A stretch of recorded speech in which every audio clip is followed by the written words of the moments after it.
So forget self-love and this idea of self-love. Perhaps try this instead and see if it works for you.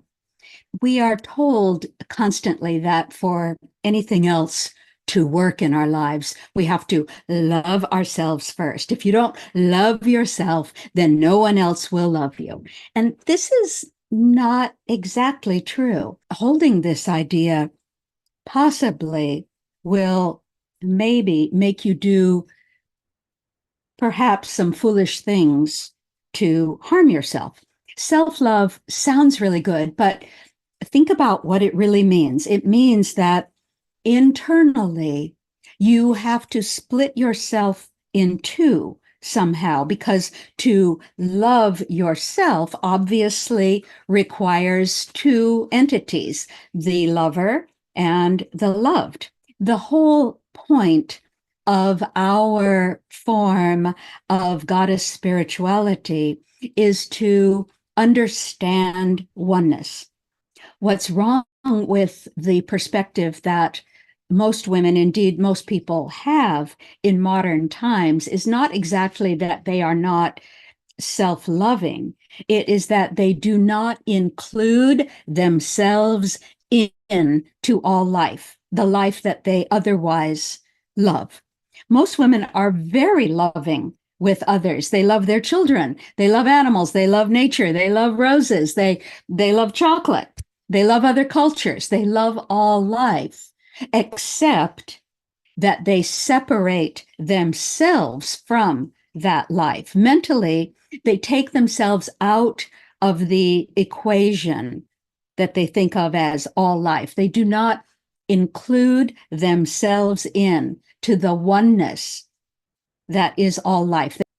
They stand on the outside of it in their false self, in their ego self, standing apart, looking at life as if they are an outside observer, your nose pressed up against the window pane of life, looking at what's happening, but not really including yourself in as part of life, not really one with it. You come to oneness and all its incredible benefits to your life by including yourself in to the totality of what you call all life. Include yourself in to life. Don't split yourself internally into two entities trying to love yourself. Just love life. Love all life and include yourself in to all life. We abuse ourselves because we don't include ourselves in with all life. You would never abuse an animal or a child, would you? Of course not, because you love life and you want to support life. You are a totally life-affirming woman.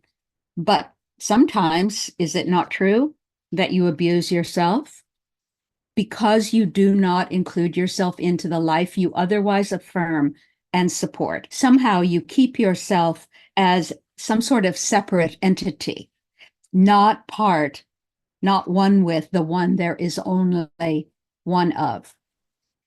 Do not do anything to yourself that you would not do to some helpless, innocent animal or child. You would not feed an animal or child junk food. You would not force an animal or a child to stay up late working when what they clearly needed was sleep or rest. You would not fill up an animal or child with stimulants like caffeine to force them to keep going. And that's actually how I broke my personal addiction to caffeine, which I have abused off and on again throughout my life to pump myself up when I was tired.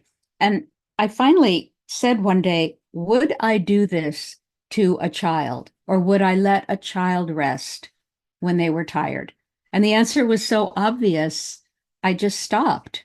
I still drink a little coffee, but I don't abuse caffeine to force myself to keep going when what I need is to sit down or rest or sleep.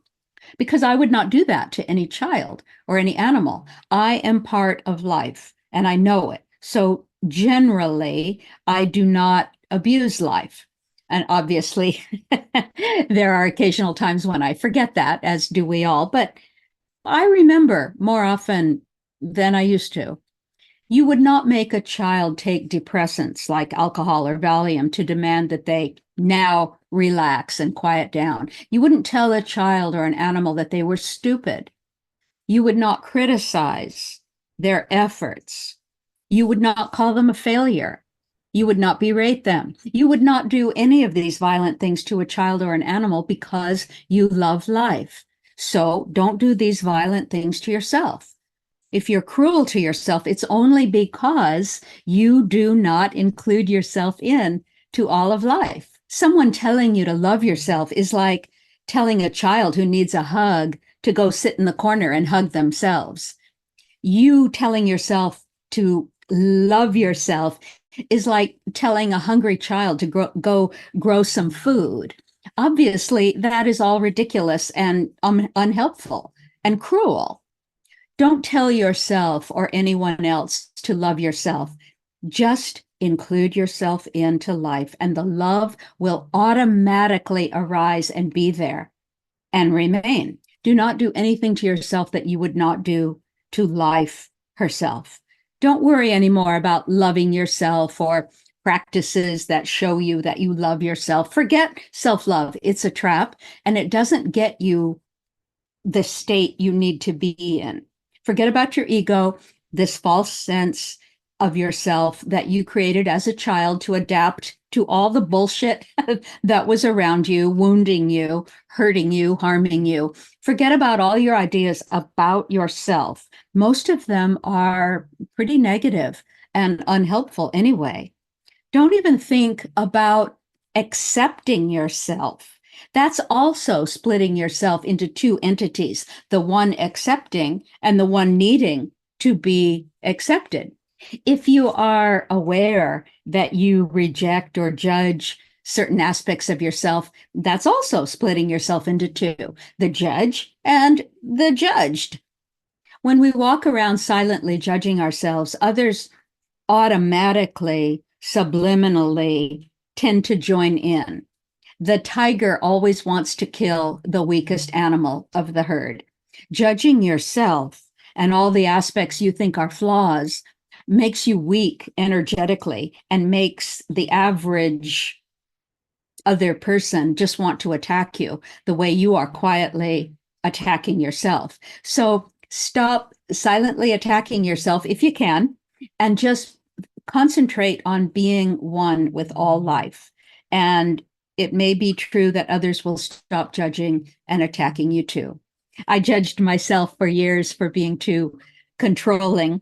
Now I'm better able to flow with things. But when I do notice in the moment that perhaps I'm somehow trying to over control something, sometimes I'll just say out loud to everyone around me, oh, there is an urge in me I'm noticing right now to control things. Let me see if I can let that go right now, and let me see if I can flow with this situation. It brings me to greater awareness. It lightens the mood and the moment between myself and others, and it smooths things out. And people generally think it's hilarious. You will find, as I have, I think, perhaps to your relief, that people don't want you to be perfect. They don't need you to be perfect. They want and need you to be authentic. So try this if you're willing.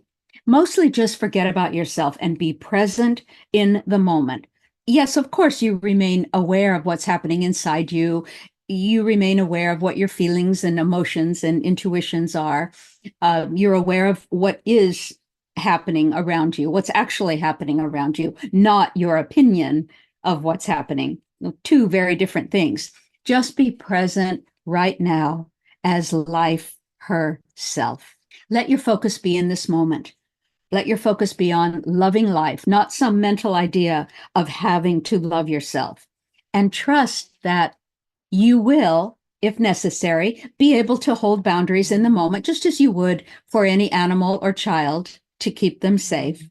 Just include yourself in to the life, all life that you so love as a woman.